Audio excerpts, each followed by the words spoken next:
இந்த நாளின் காலை வேளையில் கர்த்தர் நம்மோடு பேசுகிற வேத வசனம் சங்கீதம் 140 அதிகாரம் 12 வசனம். சிறுமையானவனின் வழக்கையும் எளியவர்களின் நியாயத்தையும் கர்த்தர் விசாரிப்பார். சிறுமையானவனின் வழக்கையும் எளியவர்களின் நியாயத்தையும் கர்த்தர் விசாரிப்பார். யாருமே விசாரிக்க மாட்டாங்க. ஏன்னா சிறுமையானவன் அப்படின்னாலே ஒதுக்கப்பட்டவன், புறக்கணிக்கப்பட்டவன் அப்படின்னு அர்த்தம். எளியவர்கள்னால் ஒன்றுக்கும் வழி இல்லாதவங்க, வசதி வாய்ப்பு இல்லாதவங்க, அவங்களாம் எளியவர்கள். இந்த சிறுமையானவனுடைய வழக்கையும் எளியவருடைய நியாயத்தையும் விசாரிக்கிறதுக்கு இந்த உலகத்தில் ஆள் கிடையாது. ஒரு கோர்ட்டுக்கு போனாலும் எங்கே போனாலும் பணம் இல்லைன்னா அவங்களுடைய வழக்கு வீணாக போய்விடும். ஆனால் கர்த்தர் நியாயம் விசாரிக்கிறவர். அதை நாம் புரிந்து கொள்ள வேண்டும். நமக்காக வழக்காடுறதுக்கு இந்த உலகத்தில் ஒருத்தர் இல்லைனாலும் கர்த்தர் நமக்காக வழக்காடுவார். உன்னோடு யுத்தம் செய்வேன், நான் யுத்தம் செய்வேன் என்றிருக்கிறார். உன்னோடு வழக்காடுவேன், நான் வழக்காடுவேன் என்று சொல்லியிருக்கிறாரு. அதோட நமக்கு ஆண்டு சொல்லியிருக்கிற வார்த்தை என்னன்னா, நீங்கள் சும்மா இருப்பீர்கள், கர்த்தர் உங்களுக்காக யுத்தம் பண்ணுவார்.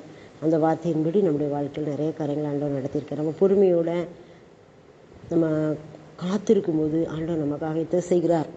சிறுமையானவன் வழக்கை விசாரிக்கிற கர்த்தர் இருக்கிறார் என்று சொல்லி நம்ம அறிந்து கொள்ள வேண்டும். நம்மளும் சிறுமைப்பட்டவர் தான். சிறுமைப்பட்டவர் மேல் சிந்தையுள்ளவன் பாக்கியவான். தீங்கி நாளில் கர்த்தர் அவனை உயிரோடு வைப்பார், பாதுகாத்து உயிரோடு வைப்பார்னு வசனம் இருக்கு. இந்த சிறுமையானவர்களை விசாரிக்கிறதுக்கு இந்த உலகத்தில் யாருமே முன்வர மாட்டாங்க. ஆனால் அதே நேரத்தில் ஒரு பணபலம் உள்ளவன், உடல் பலம் உள்ளவன், செல்வாக்கு, வாய் சொல் அதிகமாக உள்ளவன், அவனுக்கு மக்கள் சப்போர்ட் பண்ணுவாங்க. ஆனால் அமைதியானவங்க, பொறுமையானவங்க, எளியவங்க, சிறுமையானவங்களுக்கு சப்போர்ட் பண்ண ஆள் இருக்காது. ஆனால் கர்த்தர் அவர்களுக்காக என்ன செய்வார்? வழக்காடுவார் என்று சொல்லி நம்ம பார்க்குறோம். நிறைய காரியங்கள் அப்படி நடந்திருக்கு. எங்களுடைய வாழ்க்கையில் நடந்திருக்கு, என்னுடைய வாழ்க்கையில் நடந்திருக்கு. நம்ம பொறுமையாக கர்த்தரிடத்துக்காக காத்திருக்கும் போது அவர் நமக்காக யுத்தம் செய்து அந்த மாதிரியான காரியங்கள் விடுவிப்பார்.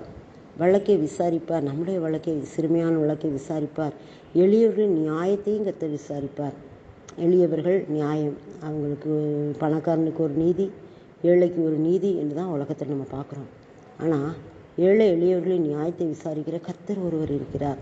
நம்ம கூட நிறைய பார்க்குறோம், செய்தித்தாளில் பார்க்குறோம், அன்றாட வாழ்க்கையில் பார்க்குறோம். அதிகமாக இடும்பு பண்ணி போகிறவங்க நீடித்து வாழ முடியாது. ஏதாவது ஒரு காரியத்தில் ஆண்டவர் அவங்களே மட்டம் தட்டி குனிய வச்சுருவார். ஆனால் கர்த்தருக்கு பயந்தவர்களையோ கனம் பண்ணிக்கிறான் அப்படி சொன்ன மாதிரி கர்த்தருக்கு பயந்தவர்களுக்கு ஆண்டவர் சப்போர்ட் பண்ணுவார், விசாரிப்பார், அவங்க வழக்கை விசாரிப்பார். நம்முடைய காரியங்களில் நம்ம நம்முடைய வழக்கையும் நம்முடைய நியாயத்தையும் அவரிடத்துல போய் சொல்லணும். நான் சாலமன் சொல்லுவார், பூமியில் நான் நீதி ஸ்தலத்தை பார்த்தேன், அங்கே அநீதி இருந்தது, நியாயஸ்தலத்தை பார்த்தேன், அங்கே அநியாயம் இருந்தது அப்படின்பார்.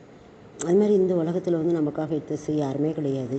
ஆனால் கர்த்தர் நம்மோடு வழக்காடி நமக்காக யுத்தம் செய்ய வல்லவர்.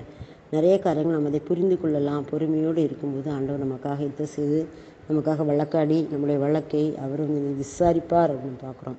நம்ம எந்த காரியத்தெல்லாம் சிறுமைப்பட்டு இருக்கிறோமோ அதை எல்லாத்தையும் கர்த்தரிடத்தில் கொண்டு போவோம். நம்ம எந்த காரியத்திலும் எளியவனாக ஒன்றுமில்லாதவன் இருக்கிறோமோ நம்முடைய நியாயத்தை கர்த்தரிடத்தில் கொண்டு போவோம். மனுஷன் நமக்கு ஒன்றும் செய்ய முடியாது. ஆனால் கர்த்தர் நமக்காக வழக்காடி விடுதலை வாங்கி தருகிற தேவன். யாருடைய இருதயங்களில் பேசணுமோ பேசி நமக்கு ஒரு பெரிய காரியங்களை வாய்க்கப்படுகிற கர்த்தர் நம்மோடு இருக்கிறார். சிறுமையானவர்கள் வழக்கையும் எளியவர்களின் நியாயத்தையும் கர்த்தர் விசாரிப்பார். இந்த வார்த்தையின்படி நம்முடைய வாழ்க்கையை ஆண்டவர் நடத்த போகிறாரு. விசுவாசிப்போம், பெற்றுக்கொள்வோம். ஆமென். அப்பாமே நன்றி தகப்பனே. இந்த நேரத்தில் ஆண்டவரே, சிறுமையான எங்களுடைய வழக்கையும் எளியவர்களாகி எங்களுடைய நியாயத்தையும் விசாரிக்கிறதுக்கு நீங்கள் ஒருவர் இருக்கிறீங்க. அந்த விசுவாசத்தோடு நாங்கள் இருக்கிறோப்பா.